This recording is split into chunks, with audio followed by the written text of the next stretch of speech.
Báo cáo tâm đắc học tập nữ đức. Tập 1.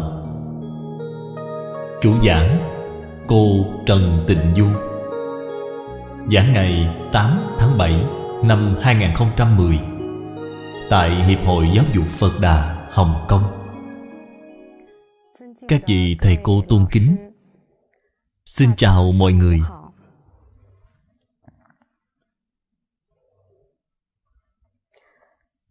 Hôm nay tôi xin phép báo cáo với các vị về những trải nghiệm tâm đắc khi tôi học tập về nữ đức. Tuy là tính đến năm nay tôi đã làm phụ nữ được 38 năm rồi, nhưng trên thực tế về việc nữ đức thì tôi chưa bao giờ tiếp xúc qua, cũng chưa từng học tập một cách có hệ thống. Vào tháng 4, khi đến Hồng Kông, tôi nhận được sự quan tâm của tiến sĩ Chung. Ngài hy vọng tôi có thể phát tâm vì đại chúng giảng giải về nữ đức, nên tôi cũng vừa mới về nhà bắt đầu học tập mà thôi, nên cảm thấy rất xấu hổ. Ngày hôm nay tại đây, tôi xin đem những trải nghiệm tâm đắc mà bản thân tự tu học nữ đức ở nhà trong 2 tháng qua chia sẻ với mọi người. Bởi vì chính bản thân tôi ban đầu khi mới bước chân vào xã hội, chịu sự ảnh hưởng của xã hội, nên có một khái niệm rất kiên cố. Đó chính là làm phụ nữ thì phải độc lập, phải trở thành một phụ nữ có công ăn việc làm, phải tự kiếm tiền để nuôi sống bản thân, phải làm chủ về mặt kinh tế. Cho nên khi vừa tốt nghiệp đại học, tôi vốn dĩ được nhà trường cử đi học nghiên cứu sinh miễn phí. Nhưng lúc đó tôi liền nói với chủ nhiệm lớp, việc học này cho dù như thế nào cũng không thể học tiếp. Tôi nhất định phải nhanh chóng ra ngoài kiếm tiền, hãy đem vị trí này nhường cho người khác. Lúc đó tôi chỉ mới 21 tuổi đã tốt nghiệp đại học. Sau khi tốt nghiệp thì đi vào xã hội làm việc. Lúc mới bắt đầu thì làm nhân viên nhà nước. Làm hết 1 năm, cảm thấy tiền kiếm được quá ít, nên đã từ chức mà nhảy sang làm việc tại một công ty chứng khoán. Lúc đó tôi làm nhân viên giao dịch trong công ty chứng khoán, kiếm được nhiều tiền. Quan niệm này liên tục ảnh hưởng đến tôi. Thật vậy, cho đến trước khi tôi học tập nữ đức năm ngoái, tôi còn nhớ là trong buổi họp cho nhân viên, tôi còn nói với các nhân viên nữ là các cô cần phải tự lập, phải trở thành một người phụ nữ mạnh mẽ, phải là một người phụ nữ có công ăn việc làm. Trong những lúc quan trọng, trong túi phải có tiền, phải có thể làm chủ. Những nữ nhân viên đó của chúng tôi đều cho rằng nên như vậy. Thế nhưng tôi nhớ lần đầu tiên tôi đến Hồng Kông, tôi gặp được một hướng dẫn viên. Khi đó là đi theo đoàn du lịch khoảng 10 năm trước. Hướng dẫn viên đó nói với tôi một câu để lại cho tôi ấn tượng khá sâu sắc. Người đó nói trên thế gian, phàm là dùng tiền để giải quyết công việc thì việc đó không gọi là việc. Tôi thường xuyên suy gẫm về câu nói này.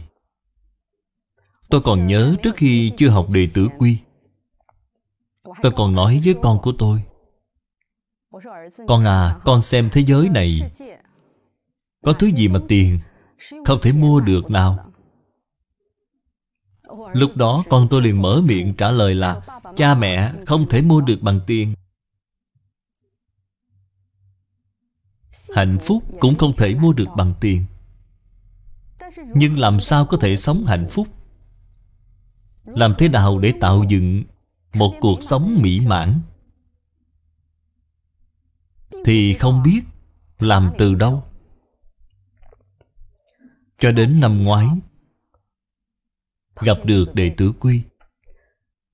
Cùng với truyền thống văn hóa, tôi đã bắt đầu từ từ quay đầu. 2 tháng nay tôi ở nhà học nữ Đức, dùng cuốn sách của Ban Chiêu thời Đông Hán, gọi là nữ giới, để bắt đầu học tập. Việc đầu tiên mà tôi học được đã để lại cho tôi ấn tượng khá sâu sắc. Tháng 4 tôi từ Hồng Kông quay về thì nói với chồng của tôi. Tôi nói tôi chuẩn bị học nữ Đức, giảng nữ Đức. Bây giờ phải giúp chồng dạy con. Quay về với gia đình. Ông xã tôi rất phấn khích, rất vui vẻ. Bởi vì anh cũng làm kinh doanh, sự nghiệp rất lớn, rất bận. Có những lúc như là tôi phải cùng những đối tác làm ăn lớn ở bên ngoài đi ăn cơm, thì anh rất không vui. 2 đứa con trong nhà còn rất nhỏ, một đứa 8 tuổi, một đứa 3 tuổi. Người lớn trong nhà tuổi tác cũng đã cao. Cha mẹ chồng tôi không an tâm. Lúc đó tôi rất cố chấp. Tôi nói tôi nhất định phải kiếm tiền. Chồng tôi nói tôi cũng không nghe. Nên lần này quay về, chuyện đầu tiên tôi nói với anh là chuyện này. Anh rất vui và nói anh rất ủng hộ em. Tôi nói vậy còn việc làm ăn của em thì làm sao? Bởi vì tôi còn một công ty. Anh nói anh là chủ tịch công ty mà, em có thể buông nó xuống, cứ giao cho anh. Tôi nói tốt.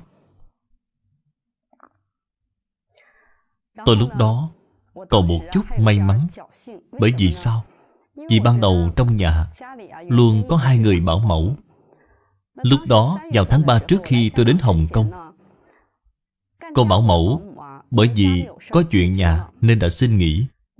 Tôi vốn cũng định là sau khi từ Hồng Kông quay về, trước tiên là tìm thêm một bảo mẫu nữa.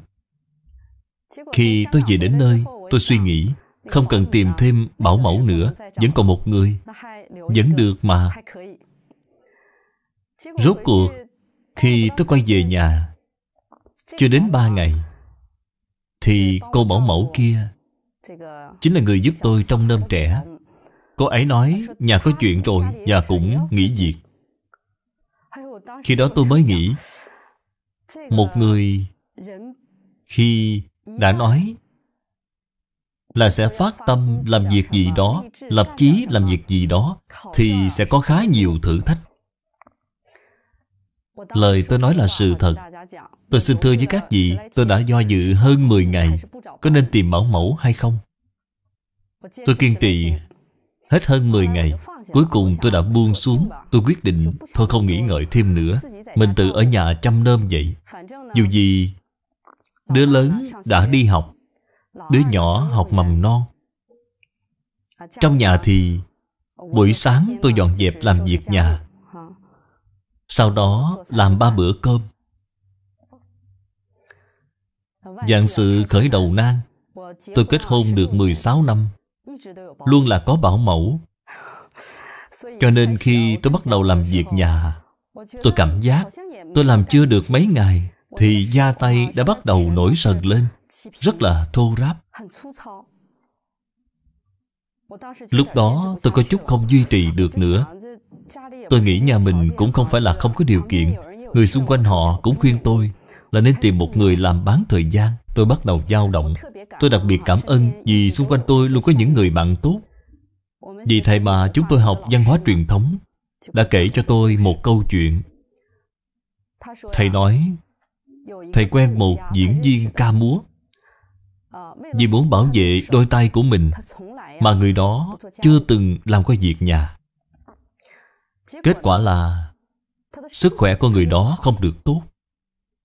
Sau đó người đó học Phật rồi mới biết được phải biết tiếc phước, phải biết cảm ơn. Cô ấy mới bắt đầu làm việc nhà. Khi mới bắt đầu làm thì tay của cô ta cũng giống như tôi vậy, nổi rất nhiều nếp nhăn, nếp sần.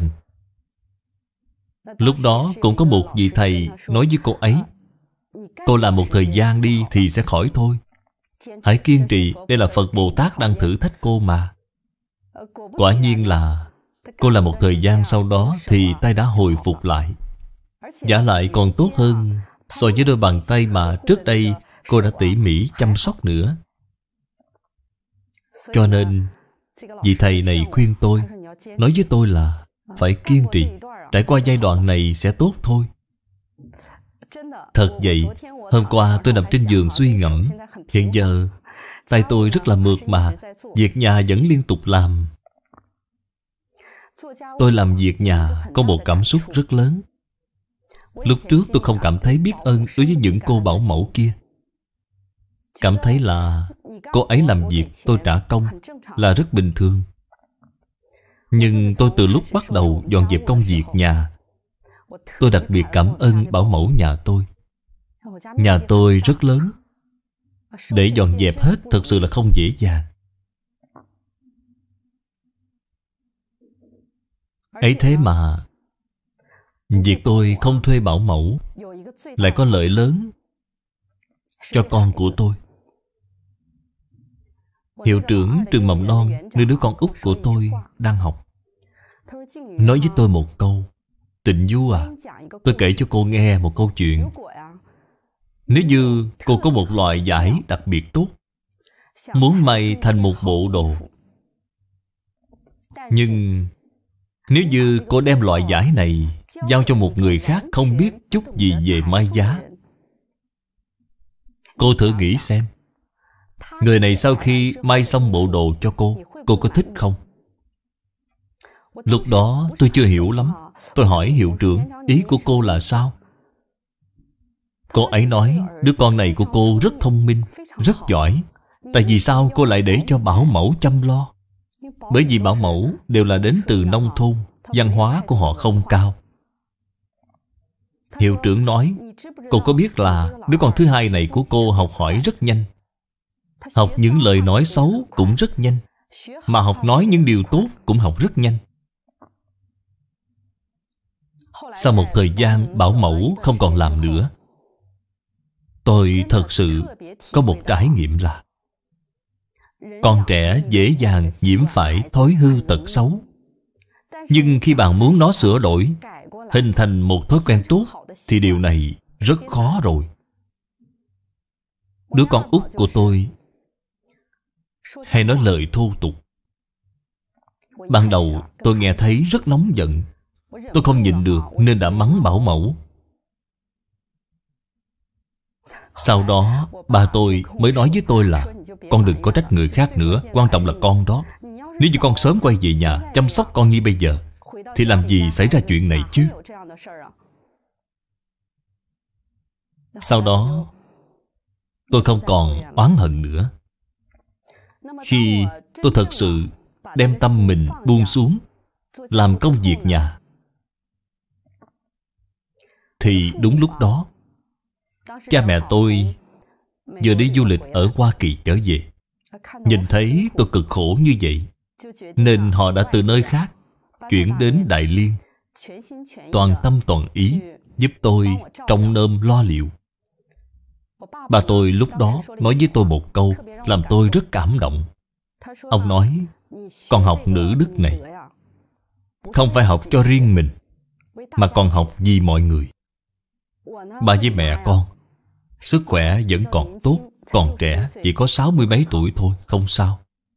Ba mẹ tình nguyện sang đây giúp con thành tựu. Lúc ấy tôi rất cảm động. Tôi nói, dạ được. Nhưng ở đây có một vấn đề rất quan trọng. Bởi vì từ nhỏ tôi đã không sống cùng cha mẹ. Tôi từ nhỏ sống cùng ông bà nội. Tôi luôn có một khoảng cách với cha mẹ mình. Tôi nghĩ cha mẹ cũng chưa từng nuôi tôi. Học lực của mẹ lại không cao. Tôi tự nhận là thấy mình kiến thức nhiều, học lực cao, lại kiếm được nhiều tiền, nên trong tâm luôn không xem trọng cha mẹ của mình. Thế nhưng khi cha mẹ tôi thực sự chuyển qua đây sống cùng với tôi, tôi mới phát hiện ra để hiếu kính và hiếu thuận cha mẹ thật là khó khăn. Tôi còn nhớ có một lần đang trên lầu học giáo trình về nữ đức. Nhà tôi là một biệt thự. Tôi ở trên tầng 4. Mẹ tôi thì đang bế một đứa, đó là đứa nhỏ, chuẩn bị đi xuống dưới lầu ăn cơm. Đứa con lớn của tôi đứng đằng sau, có thể là chọc ghẹo đứa em của nó. Mẹ tôi mới lo lắng, sợ là mình đi cầu thang bị dấp, nên đã lớn tiếng nói: "Con đừng phá nữa, con muốn đẩy bà ngoại té à?" Tôi đang trên tầng 4, nghe được câu nói này, tôi đặc biệt lớn tiếng hét. Hét tên đứa con lớn của tôi. Tôi nói: "Con lên đây cho mẹ, mau lên tầng 4." Tôi nói: "Phạt đứng." Rất là nghiêm khắc. Kỳ thực có một phần là tôi muốn nổi nóng với mẹ tôi. Bởi vì lúc đó tôi cảm thấy mẹ làm gì phải lớn tiếng như vậy chứ. Tôi đang học rất là nghiêm túc. Sau đó ba tôi mới đi lên theo, rồi nói: "Còn nó cũng đâu có làm gì có lỗi đâu, con phạt nó làm gì?" Con tôi cũng học đệ tử quy, nên khi tôi gọi nó một tiếng là nó giật mình, từ lầu 1 chạy lên nói: "Mẹ ơi con lên ngay, mẹ ơi con lên đây." Từng bước nhanh chóng chạy lên lầu và nói: "Mẹ ơi có chuyện gì vậy, con xin lỗi." Tôi nói: "Mẹ còn phải học, con ra đằng sau đứng mà suy nghĩ lại xem." Ba tôi mới lên đến nơi và nói: "Nóng giận của con từ đâu mà ra vậy?" Tôi cũng không khách khí nói với ba: "Không cần ba phải lo." Ba tôi mới nói: "Trong đệ tử quy có nói, thấy chưa thật, chớ nói bừa. Con xem con đã nhìn thấy chuyện gì mà lại lớn tiếng hét con trẻ như vậy?" Tôi mới nói: "Ai bảo mẹ con nói lớn tiếng như vậy?" Kết quả là bởi vì tính khí của mẹ tôi rất là mềm yếu, nên khi nghe tôi nói như vậy, mẹ liền đi vào trong phòng nằm khóc thầm.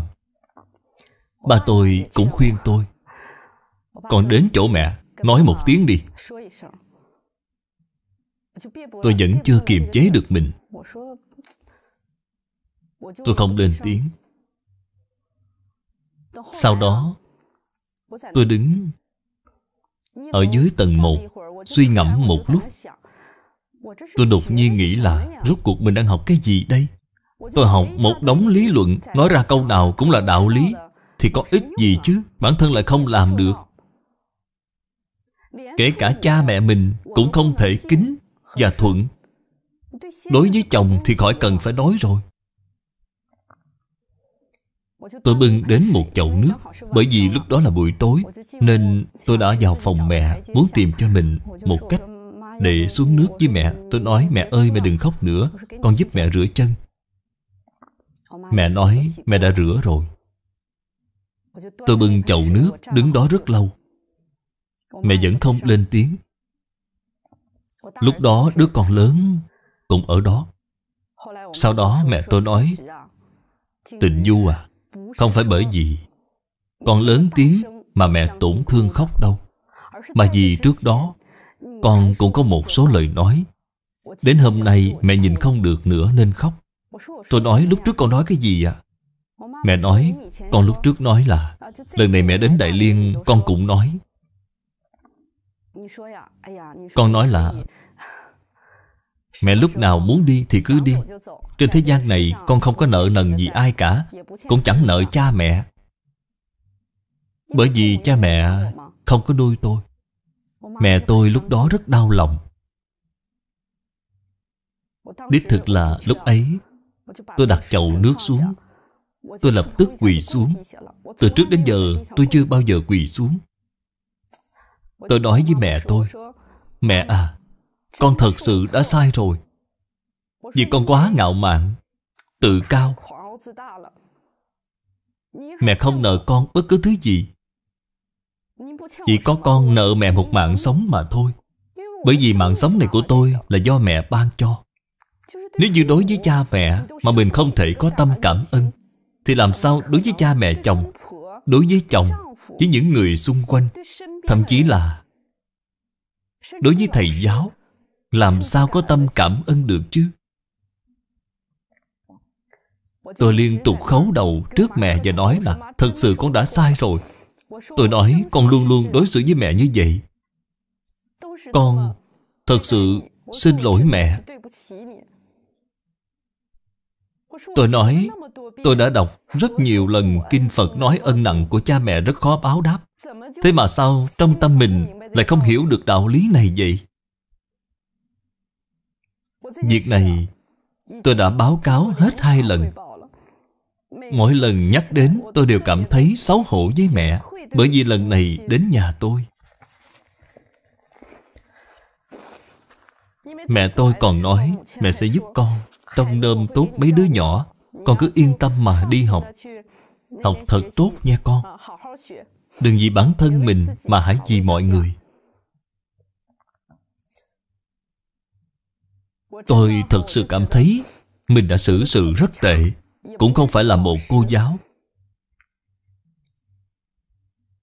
Tôi một mực luôn sám hối.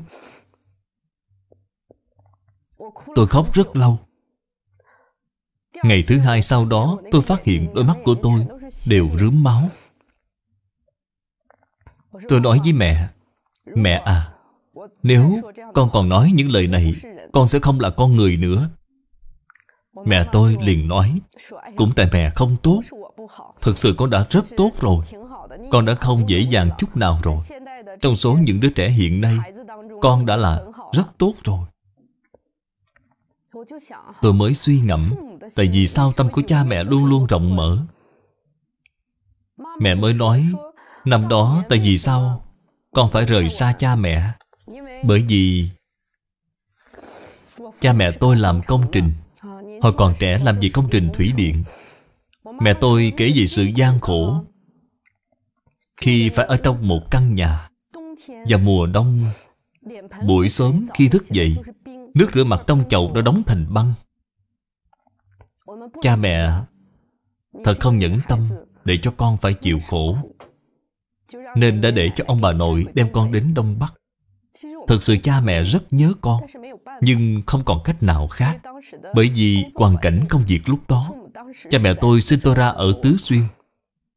Tôi sinh ra ở thị trấn Ánh Tú, kế bên nơi đã xảy ra động đất lớn ở Văn Xuyên.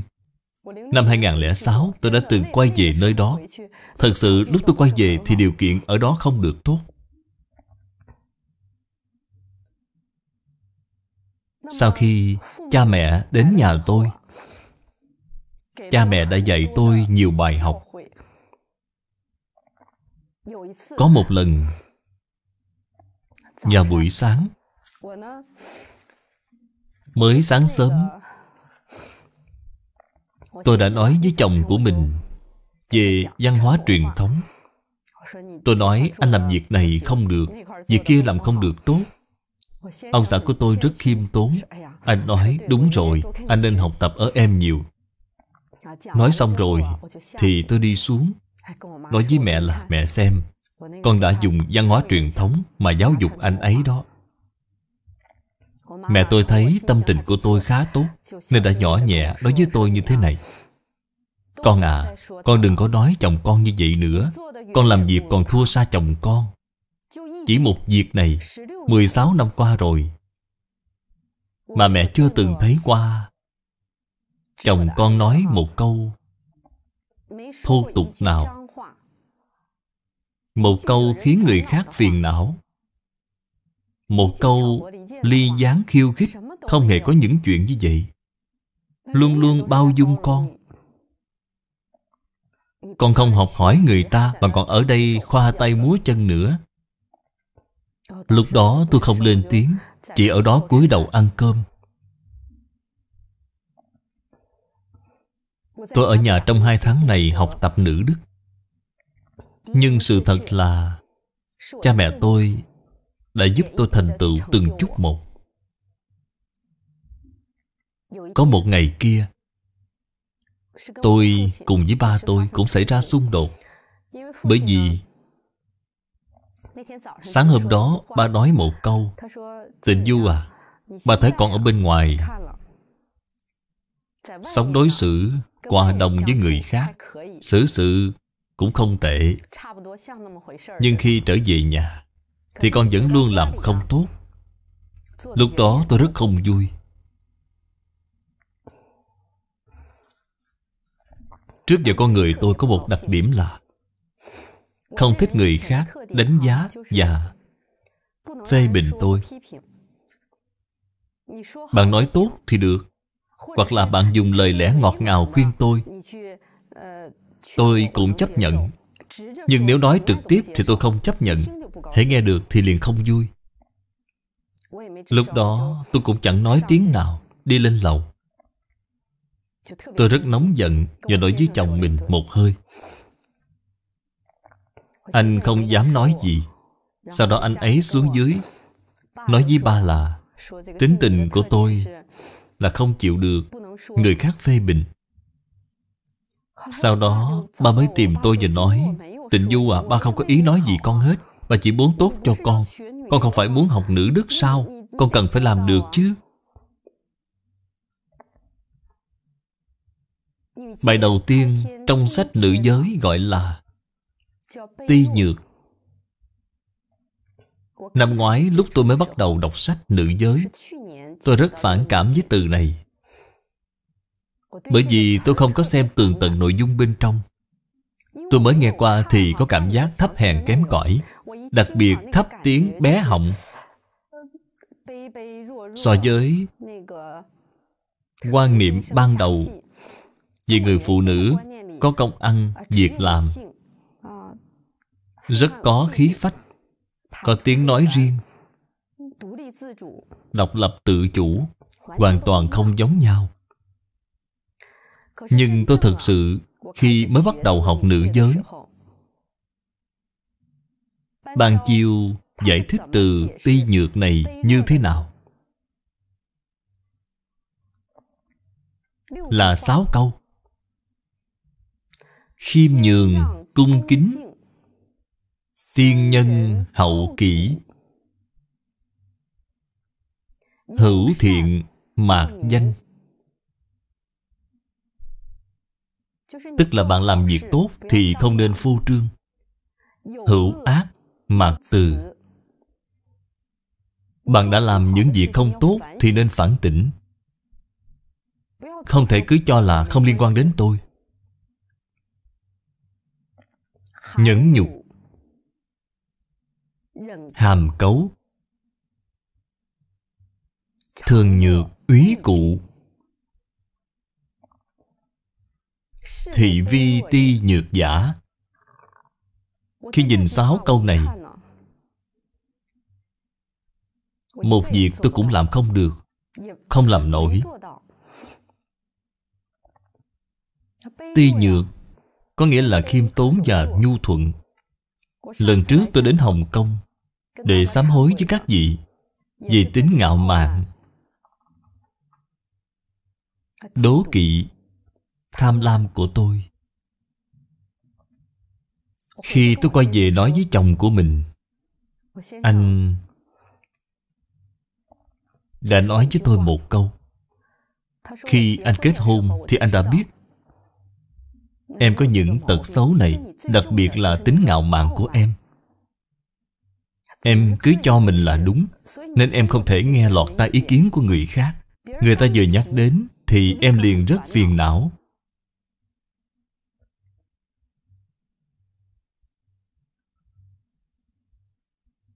Tôi mới hỏi chồng mình là tại vì sao lại như vậy? Anh ấy nói những thứ em cho rằng mình làm đúng, kỳ thật chẳng có cái nào đúng cả. Em còn xem những thứ đó là thật.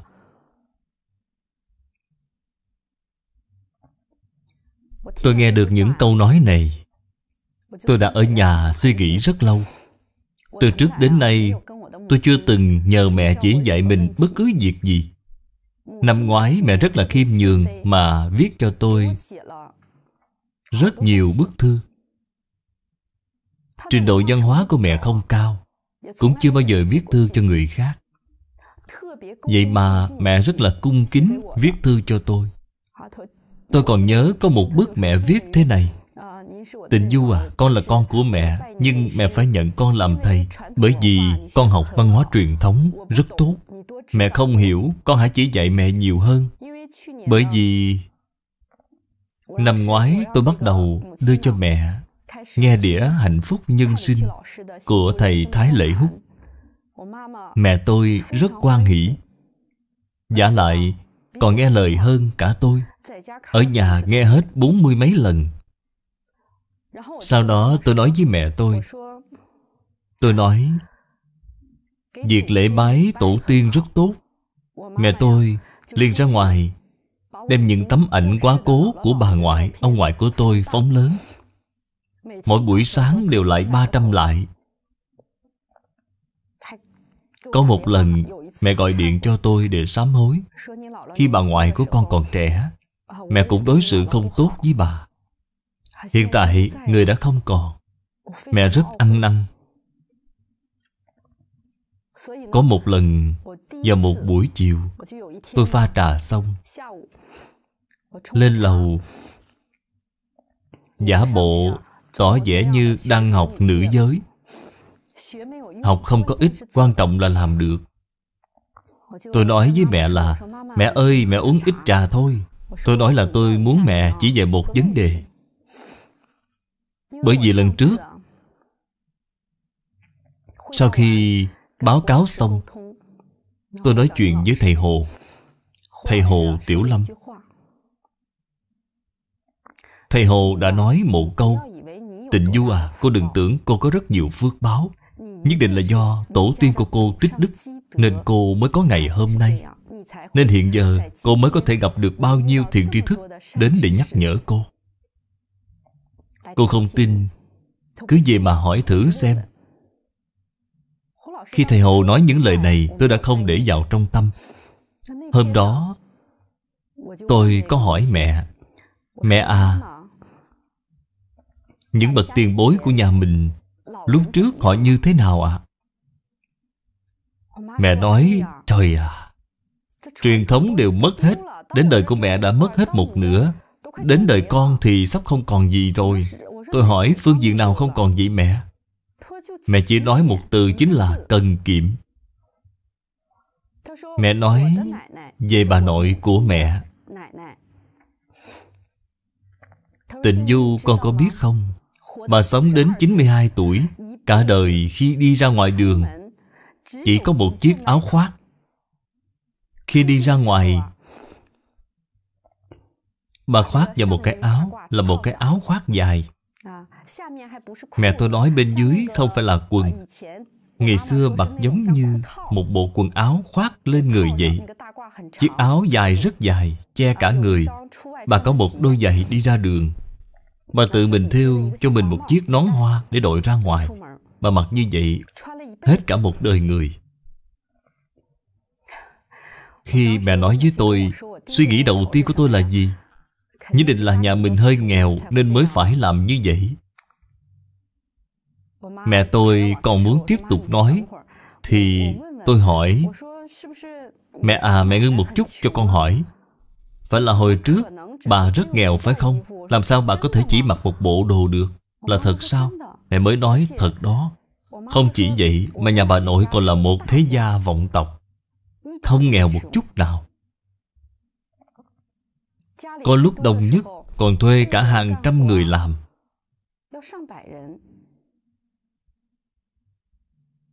Bà còn đích thân dẫn con dâu của mình vào bếp để làm cơm cho những người này. Đặc biệt là bà rất cung kính, chưa bao giờ đối đãi không tốt với người ở. Tôi hỏi: Còn có việc gì nữa ạ? Mẹ nói: Hồi đó dùng nước, sử dụng nước làm gì được giống mấy con ngày nay. Mỗi ngày tắm một lần, lại còn dùng nước vô tội vạ. Giống như thầy Hà nói là quá lãng phí tài nguyên vậy. Mẹ tôi còn nói, ở những đời xa xưa hơn, Truyền thống của họ cho rằng nếu như bạn lãng phí bao nhiêu nước thì đến khi bạn chết phải uống hết tất cả nước mà bạn đã lãng phí đó một lượt vậy. Hôm đó nghe thầy Hà giảng, tôi thực sự rất xúc động. Sau khi tôi nghe hết 2 câu nói đó của mẹ, tôi không nói câu nào nữa. Đi lên lầu tiếp tục phản tỉnh.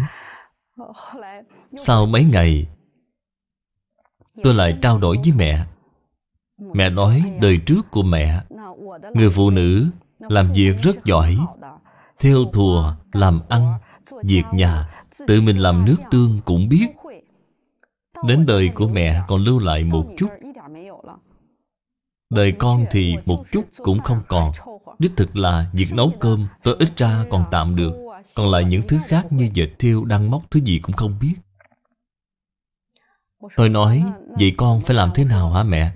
Mẹ nói cách duy nhất, nếu có thời gian, con hãy tổng hợp ghi chép lại. Tôi nói, con không có con gái, sau này có con dâu rồi thì có cơ hội truyền lại đời sau. Cho nên, khi học tập nữ giới, tôi có một thể hội rất lớn. Chính là chữ hiếu. Thật sự phải nói là truyền từ đời cha đến đời con. Đời đời có thể tương truyền. Đây gọi là hiếu. Bất luận là truyền thống văn hóa, ưu tú của gia đình, hay là tác phong, hoặc đối với cha mẹ phải có tâm yêu thương, tất cả đều truyền thừa cho đời sau, thì gọi là đạo hiếu. Sau đó tôi chia sẻ với nhân viên của mình. Tôi hỏi các vị có trao đổi với cha mẹ mình về cuộc sống của tổ tiên mình ngày xưa hay không? Bàn về chuyện của ông cố bà cố, ông sơ bà sơ, xem có những gia phong nào tốt hay không. Những người xung quanh tôi đều lắc đầu nói chưa từng hỏi qua. Tôi mới nói nếu các vị có cơ hội nên trao đổi với cha mẹ, nhất định sẽ có lợi ích. Khi tôi đang học về đề tài nhu thuận trong sách nữ giới, đối với câu nhẫn nhục chịu đựng, giữ tâm kính sợ, đối với 8 chữ này tôi có ấn tượng rất sâu sắc. Vì sao vậy? Bởi vì bản thân tôi không thể nhẫn nhịn. Đừng nói là nhịn trong tâm, ngay cả miệng cũng không nhịn nổi. Có uất ức gì nhất định sẽ nói ra. Tốt nhất là việc gì cũng thuận theo ý tôi. Chỉ cần có một chút nghịch ý thì tôi sẽ phân tích, nói lý lẽ với người ta rồi.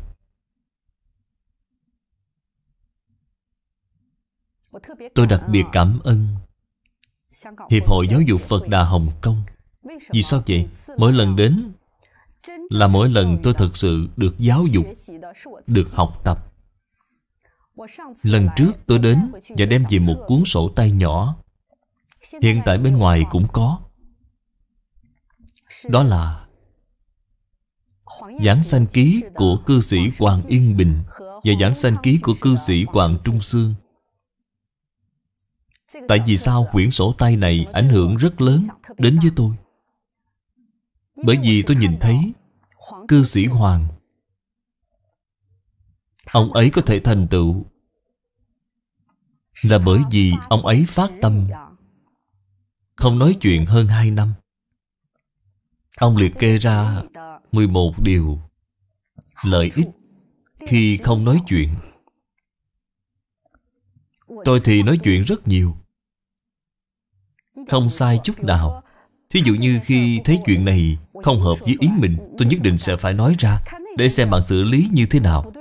Thấy chuyện kia không đúng, tôi nhất định phải nói. Ở nhà cũng như vậy.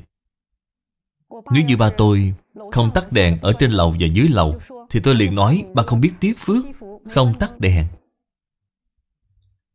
Sau đó mỗi ngày tôi đều đọc một lần về những điều tốt khi không nói chuyện. Ba tôi đi đằng trước thì tôi đi đằng sau tắt đèn. Hôm đó mẹ tôi có nói một câu là: lúc trước con làm việc gì, có bao giờ con hỏi qua ý kiến của cha mẹ đâu. Từ những việc nhỏ như mua quần áo cho con cái, cho đến việc lớn như kết hôn, muốn làm gì con đều tự ý làm hết mà. Còn hiện tại đúng là con có chút thay đổi rồi. Mỗi buổi sáng sớm tôi đều đến hỏi ý của mẹ. Tôi không cảm nhận ra điều này, mà mẹ tôi nói đến việc hai đứa con của con mặc đồ gì là thích hợp, con cũng hỏi mẹ à. Mẹ tôi rất vui. Mặc bộ này đi hay là mặc bộ kia. Có một thời gian khi đang tu học tại nhà, bản thân tôi quyết tâm không nói chuyện, còn viết một đoạn văn phát nguyện, nói với công nhân: các vị có việc gì thì gửi thư điện tử, nhắn tin cho tôi. Tôi có một trợ lý, tất cả những cuộc gọi cho tôi đều chuyển đến cho trợ lý hết. Việc gì cũng đừng đến tìm tôi. Kết quả là có một ngày, chồng của tôi nổi nóng và nói: em làm bộ làm tịch gì vậy? Em có đức hạnh cao như vậy mà điện thoại này không tiếp, điện thoại kia không tiếp à? Tôi nói: em phải tu cho thật tốt. Chồng tôi nói: em đã hiểu lầm rồi. Đây căn bản không phải gọi là tu, không phải là làm những chuyện như vậy. Tôi hỏi: thế phải làm chuyện gì? Tôi đi xuống dưới lầu, ở đó phản tỉnh lại. Ba tôi liền qua đó nói với tôi một câu. Ngày thường tôi thường xuyên chỉ dạy ba mình. Tôi khuyên ba hãy nghe kinh nhiều, nghe nhiều bài giảng của Lão Pháp Sư. Không thể không nghe thì sẽ không có trí huệ. Kỳ thực ba tôi đã từng học lớp bồi dưỡng ở Đại học Thanh Hoa. Trước khi về hưu, ông từng là cán bộ hành chính. Hôm đó, bà nói một câu làm tôi rất kinh ngạc. Bà nói: Lão Pháp Sư thường xuyên nói 4 chữ, gọi là tùy duyên diệu dụng. Con nên tùy duyên, sau đó thì mới diệu dụng được chứ. Tiếp điện thoại cũng không trở ngại việc gì. Con nếu như tâm bình khí hòa, có phải là tốt rồi không? Lúc đấy tôi mới nói: ba à, sao ba lợi hại vậy? Ba nghe được ở trong kinh nào vậy? Bà nói: ba quên mất rồi. Hôm đó con đang nghe. Ba thì đi ở phía sau, vô tình nghe được, cảm thấy câu này rất hay thì liền ghi nhớ. Sau đó tôi đã nghe điện thoại như bình thường trở lại. Tôi lật cuốn Đệ Tử Quy ra xem. Tôi liền nghiên cứu. Tôi thuộc lớp phần tử tri thức, không phải người thượng căn, cũng không phải là người hạ căn, mà là người trung căn. Năm xưa Phật giảng kinh thuyết Pháp, đặc biệt là đối trị loại người này. Tôi nghiên cứu thấy Lão Phu Tử Lý Dục Tú, ông nói những điều liên quan đến miệng. Có bao nhiêu điều là nói về miệng, nói về lỗi lầm từ miệng mà ra. Tôi vừa mở ra xem thì giật mình. Mọi người có cơ hội thì nên đọc qua. Các vị xem chương về chữ tín, về chữ cẩn. Trong phần yêu bình đẳng, rất nhiều đoạn nói về khẩu. Làm sao có thể tránh được tội lỗi từ miệng?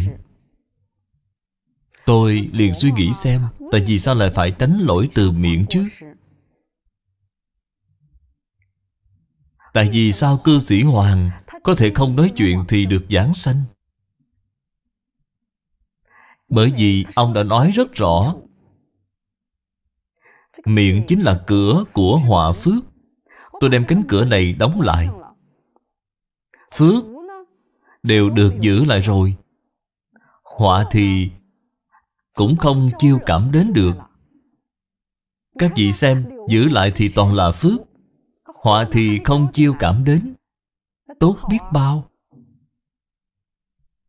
Trong Đệ Tử Quy có nói nhiều lời không bằng ít. Ít nói chuyện Cho nên tôi ở nhà cố gắng ít nói chuyện nhất có thể. Thí dụ như ba mẹ tôi nói phải làm như thế này, đi ra ngoài phải chạy xe này, phải thế này thế kia.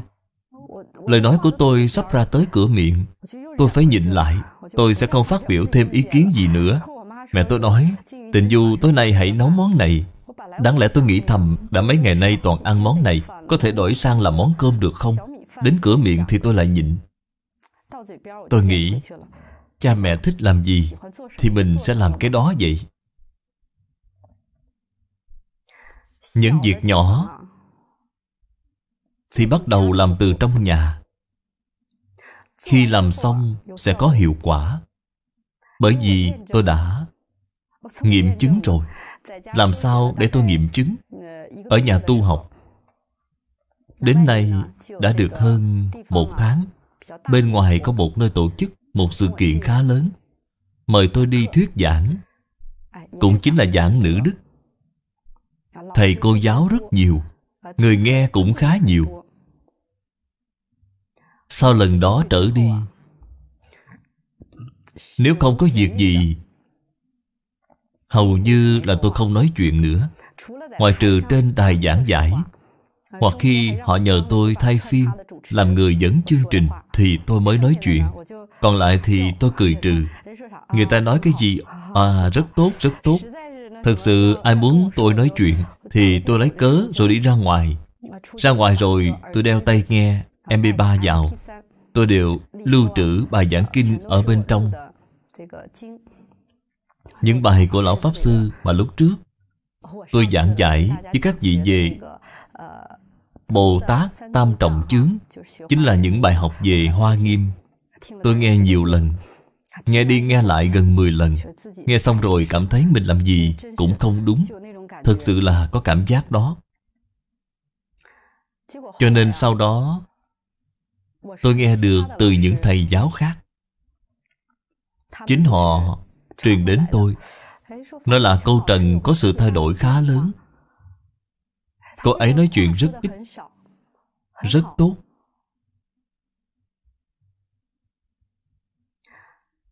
Giữ lại được phước báo.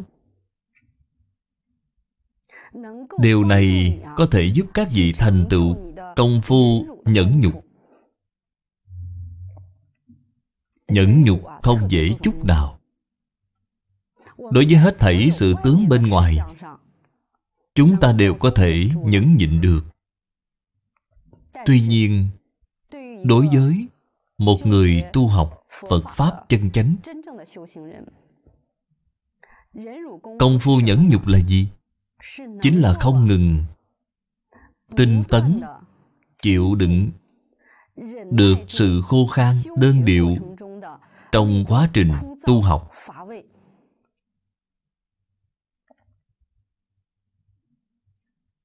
Lần trước, tôi lại được mời đi thuyết giảng. Khi các vị cảm thấy hình như cảnh giới của mình đã nâng lên một bước, thì ngay lập tức thử thách lớn hơn sẽ đến. Cho nên có một vị thầy giáo nói qua một câu: tất cả là thử thách. Xem bạn làm thế nào. Không biết làm gì, nhưng vẫn phải đối mặt, vẫn phải trải qua hết. Chính là thử thách này luôn lặp đi lặp lại. Lần thứ hai tôi đi thì tâm thái hoan hỷ. Có thể vì đại chúng mà tuyên giảng nữ đức. Có trên 1000 người tham dự. Tôi ở nhà đã chuẩn bị bài giảng hết 1 tuần. Sau đó ở nhà luyện giảng rất nhiều lần. Cảm thấy cái nào thích hợp để nói với đại chúng, có thể thu hút được sự quan tâm của mọi người đối với việc giáo dục đức hạnh cho phụ nữ, tôi đều liệt kê ra hết. Kết quả là tối hôm đó tôi xuống máy bay, ban tổ chức nói với tôi một câu. Cũng không hẳn ban tổ chức, một người nào đó đã nói: xin lỗi cô Trần, thời gian cho hội nghị lần này chúng tôi không sắp xếp được, cô không thể giảng được rồi. Nếu như lần trước thì tôi nhất định sẽ rất phiền não. Tôi sẽ nói lý lẽ, không thể thuyết giảng. Tại vì sao không nói với tôi sớm một chút? Ban tổ chức xử lý như vậy là không được. Tôi từ nơi xa đi đến đây, ở nhà con còn trẻ, có người già nữa. Nhưng hôm đó tôi rất hoan hỉ. Đây không phải là bài thi hay sao? Tôi nói, anh yên tâm, tôi nhất định không có một chút tâm oán hận nào. Tôi ngồi ở dưới lắng nghe người khác. So với việc tôi lên thuyết giảng thì tôi hiểu ra được nhiều thứ. Tôi có nhiều cơ hội ngồi dưới đài nghe giảng, cho nên tôi đã vui vẻ mà ngồi dưới đó nghe giảng. Tôi nhớ là lúc đó có một người thầy đi cùng tôi. Ông ấy cảm thấy lạ. Ông hỏi, sao cô nghiêm túc vậy? Từ trước đến giờ tôi chưa từng thấy cô nghe giảng nghiêm túc đến vậy. Vì sao vậy? Tôi nói, Phật Bồ Tát an bài cho tôi đến đây là phải ngồi nghiêm túc để nghe giảng, nên tôi nhất định phải làm tốt công việc này. Tôi nghiêm túc nghe giảng để xem thầy giáo khai thị cho tôi những gì chứ. Bao gồm cái việc đến Hồng Kông. Lần này tôi không có bất cứ sự chuẩn bị gì để báo cáo với mọi người. Tôi chính là đến để tu học, để nạp năng lượng. Tôi rất giống như miếng bọt biển vậy. Đặc biệt nghiêm túc nghe bài giảng của thầy giáo Hà. Tôi nghĩ thầm, thầy hôm nay giảng đề tài thấy người nhan sắc, tâm khởi ý niệm chiếm đoạt. Tôi rất muốn nghe. Nếu tôi thuyết giảng thì tôi không được nghe rồi. Về nhà lại phải bổ sung bài học này. Cho nên thử thách này bạn tự nhiên vượt qua. Vậy thì việc này so với việc thuyết giảng có hiệu quả lớn hay nhỏ hơn? Rất là lớn. Bởi vì khi tôi quay về, trong ban tổ chức có một vị thầy mới nói, cô Trần à, 2 tháng này cô tu học có tiến bộ đó. Tuy là cô không được thuyết giảng, nhưng chúng tôi nhận ra được. Lúc đó tâm tôi có một chút hoan hỷ. Sau đó lập tức nghĩ đến, thường sanh tâm kính sợ, không được sanh tâm hoan hỷ. Thận trọng dè dặt, như bước trên băng mỏng. Lúc đó tôi nói với thầy bên ban tổ chức là tôi thực sự rất tệ. Thầy bên ban tổ chức mới nói, lần này bài thi đưa ra cho cô rất khó, nhưng cô đã hoàn thành rất tốt. Tôi nói không có đâu, kỳ thực tôi biết bản thân mình còn kém rất xa. Bởi vì câu nói của ba tôi cứ mãi ở bên tai mình. Con làm việc ở bên ngoài thì còn được, ở nhà thì không được tốt. Nhà là gì? Nhà chính là gốc rễ. Gốc rễ còn không vững, cho dù bên ngoài có đẹp đến đâu, cũng giống như cành hoa ở trong bình vậy, đều vô dụng. Cho nên tôi đặc biệt cảm ơn ba của mình. Nên tôi, vì ba, trong lần thuyết giảng đó, tôi đã nhắn cho ba một tin nhắn nói là, ba ơi, con thật sự rất biết ơn ba. Con không biết làm sao báo đáp ơn của ba được. Nhân ngày của ba, con quỳ lại ba được không? Khi tôi quay về, ba tôi đã nói một câu, Tịnh Du à, con học đã bao lâu nay? Đạo lý đơn giản như vậy mà con vẫn không hiểu. Chúng ta là người một nhà, cần gì phải cảm ơn chứ? Lão Pháp Sư khi giảng kinh thường nói, cái gì gọi là người một nhà, cái gì gọi là một thể. Tay trái của bạn bị ngứa thì tay phải của bạn sẽ gãi cho tay trái. Tay trái thì có nói là tôi cảm ơn bạn, tôi biết ơn bạn hay không? Không có, không cần phải nói cảm ơn. Răng cắn trúng đầu lưỡi, lưỡi có oán hận cái răng không? Có giận hờn hay không? Không có. Hôm đó tôi thực sự khóc. Tôi cảm thấy rất xấu hổ. Tôi cảm thấy trước đây tôi rất khinh thường cha mẹ. Tôi cảm thấy học thức của mình rất cao, sự nghiệp lại rất lớn. Cha mẹ không có gì phải dạy dỗ tôi cả. 2 tháng nay tôi đặc biệt cảm nhận sâu sắc. Tại vì sao? Họ có thể trở thành cha mẹ của tôi. Họ không chỉ có ân đức đối với sinh mạng này của tôi, mà tôi không có cách gì để báo đáp ân sinh thành này. Quan trọng nhất chính là ơn cha mẹ dạy dỗ. Thật sự là từng giây từng phút họ đều dạy dỗ tôi. Ba tôi nói, ba ngẫu nhiên nghe được sư phụ ngài thường hay nói, các vị phải làm cho được, các vị phải làm cho được. Cho nên tình du con không thể từ sớm đến tối cứ nghe kinh mãi trên lầu. Làm sao để làm được đây? Tâm của con phải đồng nhất với tâm của cha mẹ, đồng nhất với tâm của chồng con, đồng nhất với tâm của con. Nếu con có thể đạt đến nhất tâm thì con thông rồi. Lời nói này khiến tôi suy tư rất lâu. Bởi vì có câu nói tương tự. Một vị thầy giáo ở Đại Liên, hiện tại anh ta đều thuyết giảng Hoàng Dương truyền thống văn hóa ở khắp nơi trên toàn quốc.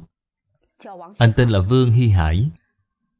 Anh Hy Hải được công nhận là một trong số 10 nhân vật làm cảm động toàn Trung Quốc. Người cha già của anh từ sớm đã nằm liệt giường, là người thực vật. Anh chăm sóc cho cha của mình. Vì phải chăm sóc cho cha nên đã nghỉ việc, từ bỏ cơ hội xuất ngoại. Anh vẫn chưa kết hôn, mà toàn tâm toàn ý hầu hạ cho cha mình gần 30 năm. Anh liên tục chăm sóc cha mình đến khi cha 82 tuổi, rất an nhiên mà rời khỏi thế gian. Là một trong thập đại hiếu tử làm cảm động Trung Quốc. Anh Hy Hải nói với tôi, tình du à, điều gì mới chính là niềm vui thực sự của cô? Không phải là cô đếm tiền xem có được bao nhiêu. Không phải như vậy. Không phải là cô hưởng thụ bản thân mình rất sung sướng, đi dạo, làm đẹp. Không phải như vậy. Mà thật sự đó là đối với những người bên cạnh cô, như cha mẹ cô, chồng cô, người thân của cô, con của cô. Chính vì sự có mặt của cô nên họ đều vui vẻ. Sau đó cô thấy họ đều rất vui vẻ thì cô cũng sẽ rất vui vẻ. Đây là niềm vui thật sự. Lúc đó tôi có hỏi anh ấy, sao anh Hy Hải lại làm được như vậy? Anh ấy nói chỉ cần một cái tâm. Thí dụ như chồng của cô, tâm của anh ấy đang nghĩ gì cô đều biết rõ. Cô đều có thể đoán được. Tâm tư của cha mẹ là gì cô đều hiểu được. Sau đó cô có thể từng giây từng phút làm theo những gì mà tâm họ muốn. Đương nhiên là họ sẽ rất hoan hỉ. Tôi nói nếu như họ làm trái với luân lý, không phù hợp với ngũ luân đại đạo, không phù hợp với ngũ thường thì sao? Anh lại nói, vậy thì vấn đề vẫn là ở cô. Bởi vì cô phải nghĩ ra phương pháp có thể khiến họ hoan hỉ vui vẻ, làm theo những gì cô cho rằng là đúng. Chính là phương pháp của cô có vấn đề, không phải họ có vấn đề. Tôi nói thế thì nói qua nói lại cũng là vấn đề ở tôi sao? Anh nói đúng rồi. Quan trọng nhất chính là cô hãy buông xuống cái tôi của mình. Không nên nghĩ đến bản thân mình nữa. Anh nói khi anh hầu hạ cha mình thì không còn cái tôi nữa. Anh hoàn toàn có thể trở thành một thể với cha của mình. Cha của anh không thể nói chuyện, nhưng anh biết cha của mình ngứa chỗ nào, khi nào phải trở lưng, khi nào cần uống nước. Chưa bao giờ cha của anh phải dùng ống thông đàm. Mỗi lần anh dùng ống thông đàm hút đàm ra cho cha của mình, anh canh lúc cha anh thở một hơi thì anh hút đàm ra, hút vào trong miệng của mình. Mỗi lần cha anh đi đại tiện, anh cũng rất hạnh phúc mà đưa lên ngửi. Phần hợp này rất tốt, không khô cũng không loãng. Thân thể của cha anh rất là khỏe mạnh. Ở Đại Liên có một bệnh viện rất nổi tiếng. Anh dẫn cha mình đi tái khám. Khi đó, bác sĩ điều trị chính ở bệnh viện đã nói một câu: anh Hy Hải à, với khả năng của anh bây giờ, trình độ hộ lý của anh có thể đến Đại học Y khoa để chuyên giảng cho sinh viên chuyên ngành hộ lý được rồi đó.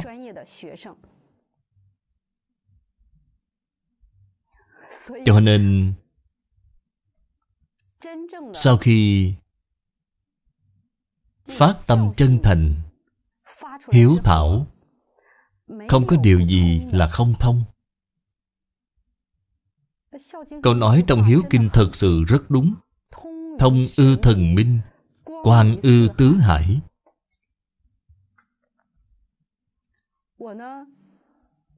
Tôi đặc biệt cảm ơn, cảm thấy mình rất may mắn có cơ hội được tiếp xúc với những vị thiện tri thức. Chính là câu nói trong Đệ Tử Quy: yêu bình đẳng, gần người nhân. Tại vì sao yêu bình đẳng ở phía trước, còn gần người nhân ở phía sau? Đệ Tử Quy đều có thứ tự hết. Các vị xem nhập tắc hiếu là chương đầu tiên. Tôi đã suy nghĩ về điều này rất lâu. Xin chia sẻ tâm đắc này cho các vị. Đó là vì khi bạn đem tâm yêu thương cha mẹ mở rộng ra thành tâm yêu thương mọi người xung quanh, thì bạn mới có thể thật sự có được tâm cung kính. Bạn đem tâm cung kính này thân cận người hiền, thì bạn mới được thọ dụng. Ngược lại thì làm sao thọ dụng được đây? Người hiền ở ngay bên cạnh bạn, bạn cũng không xem ra gì. Không xem ra gì, cuối cùng nghe không lọt tai. Bạn không học được thứ gì cả. Tôi chia sẻ với mọi người là bản thân tôi có tập khí phiền não rất nặng. Thật đấy.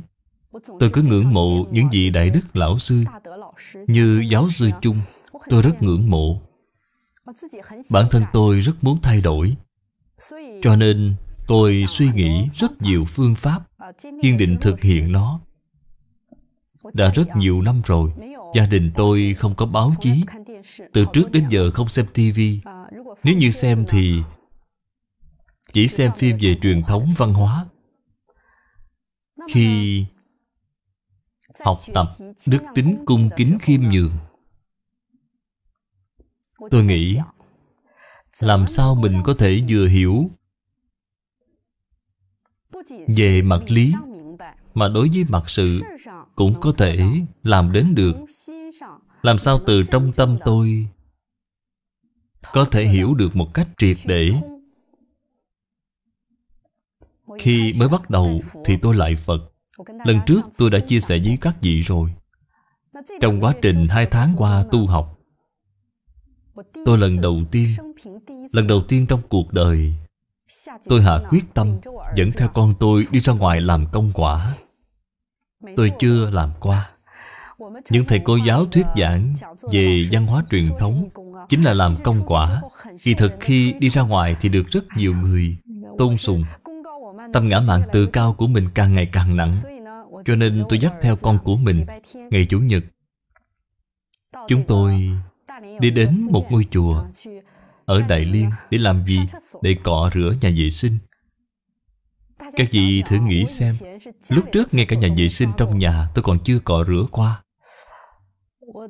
Nói thật lòng, tôi hạ quyết tâm rất lớn. Sau đó tôi lái xe và nói với cha mẹ. Cha mẹ tôi cũng rất hoan hỉ. Họ nói rất tốt.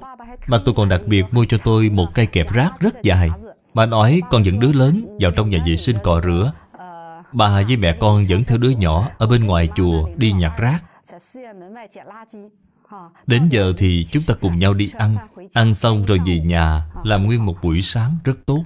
Kết quả là lần đầu tiên khi cọ rửa nhà vệ sinh, lúc đó thật sự tôi có cảm xúc rất lớn. Nói thật lòng là khi tay đeo găng, vừa cầm cái rọ lên thì ngửi được cái mùi rất nồng. Tôi cứ tưởng là chỉ có một cái nhà vệ sinh. Đến đây rồi mới biết là tự viện rất lớn, có 2 nhà vệ sinh công cộng. Bên nữ thì tổng cộng có đến 8 phòng. Còn tôi, ngoài 8 phòng ra còn có bồn vệ sinh phải cọ rửa. Trước tiên tôi dạy con cách cọ rửa. Sau đó chúng tôi chia nhau ra làm việc. Kết quả là tôi vừa cọ được một lúc thì có người đi vào, nói là đừng có làm nữa, toàn nước không à, qua bên kia làm đi, tôi phải đi vệ sinh. Khi đó tôi mới nghĩ, tại vì sao tôi lại đến đây làm gì? Ở nhà tôi có thể nhàn nhã rất sung sướng. Thật là tôi nghĩ dù gì cũng đã đến đây nên thôi không lên tiếng. Sau đó nhường cho cô ta. Một lúc sau lại có một người vào, nhìn tôi với vẻ khó chịu. Cô ở đây làm gì đây?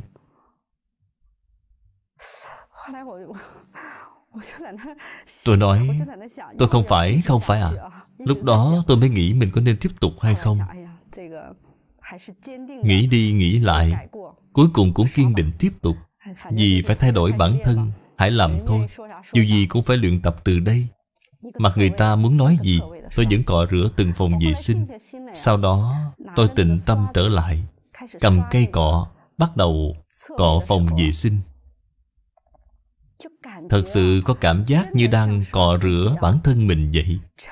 Bao lâu nay tâm mình đã tích lũy những thứ ô uế, rất khó cọ sạch. Khi cọ đến cuối cùng thì trong tâm tôi cảm thấy phiền não tập khí của con người mình thật sự rất khó thay đổi. Nếu như không có tâm kiên định vững vàng, như trong Liễu Phàm Tứ Huấn đã nói, nếu không có cái tâm dũng mãnh, tâm kính sợ, tâm hổ thẹn, thì rất khó quay đầu thay đổi rồi. Tôi suy đi nghĩ lại nhiều lần.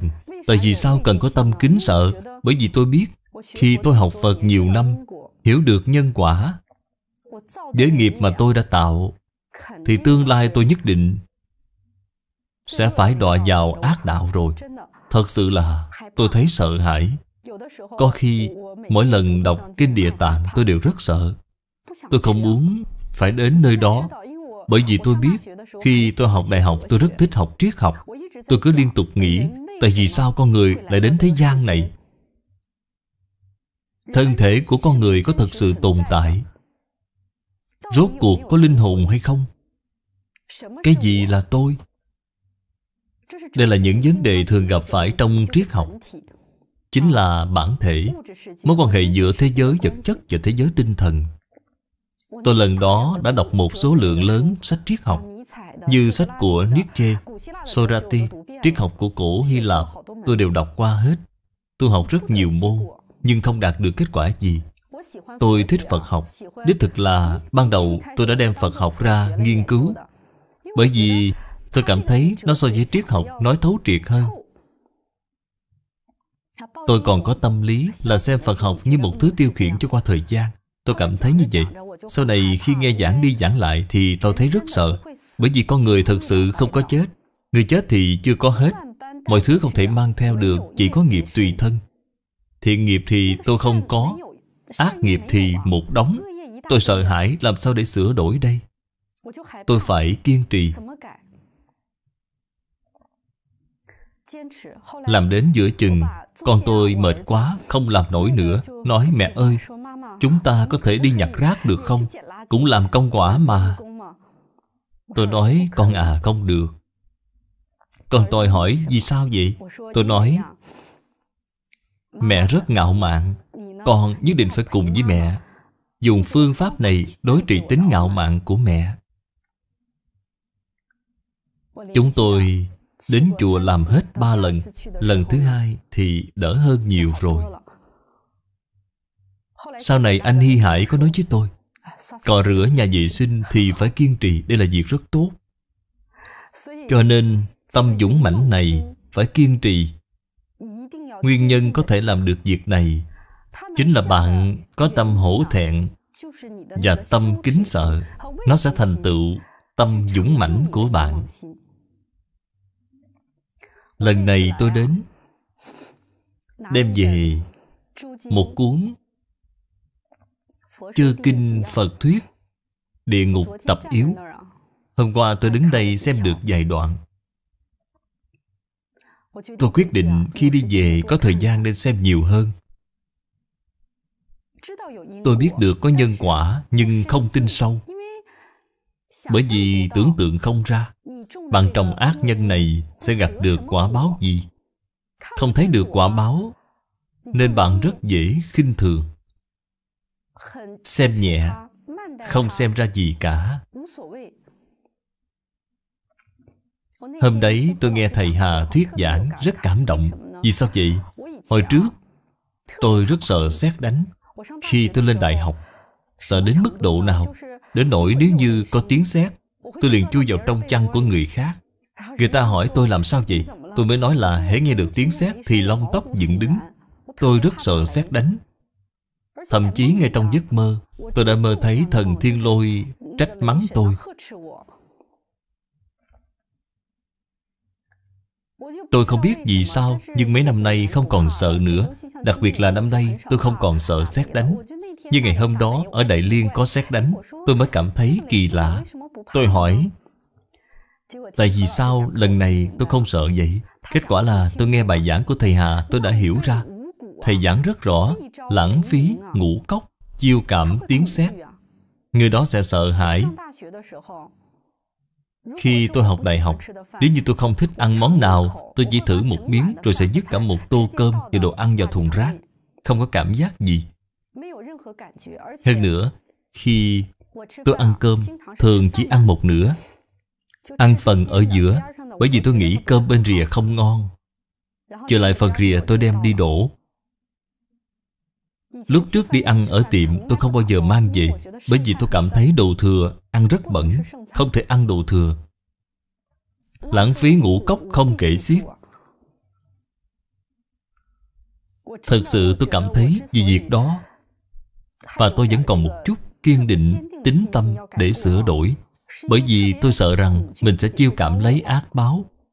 Rất là sợ hãi. Hôm qua lúc thầy Hà nói, thì ra bởi vì 2 năm trở lại đây tôi đã làm được từng chút một. Lúc mới bắt đầu tôi cho rằng mình tiết kiệm, nhưng những lúc cơm bị thiêu thì tôi cũng sẽ đem đổ. Đích thực là đồ ăn của con, nó ăn dư, ăn không hết tôi sẽ đổ bỏ.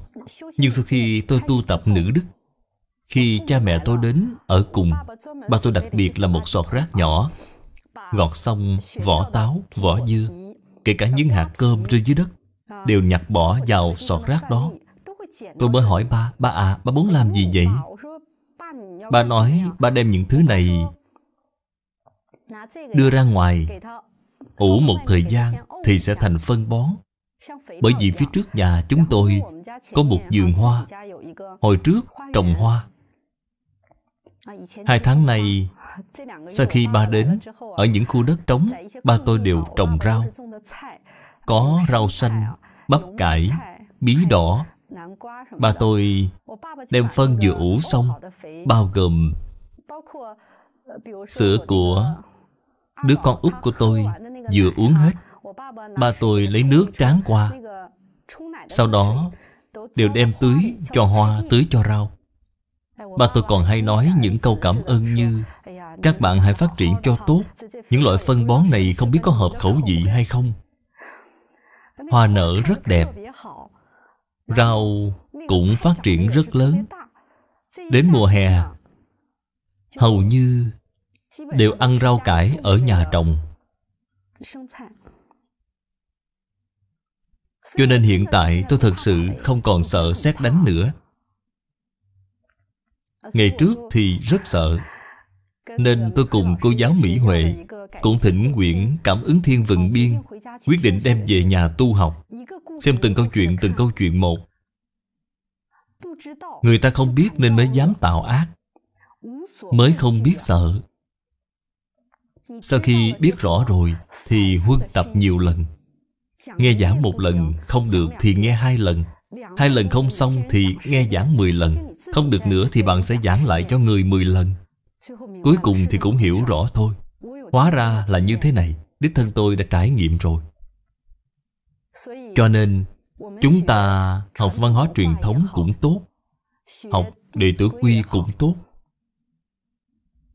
Quan trọng nhất là phải hiểu được nhân quả. Nếu như không tin nhân quả, hoặc không hiểu rõ về nhân quả, thì thực sự mỗi ngày bạn luôn tạo ra ác nghiệp nhiều hơn thiện nghiệp rồi. Hiện nay cũng có lúc ba tôi nói với tôi một câu: con hiện tại cũng đang phạm lỗi. Cũng may là so với lúc trước, con có ưu điểm là con biết quay đầu ngay lập tức. Con biết con đã sai rồi.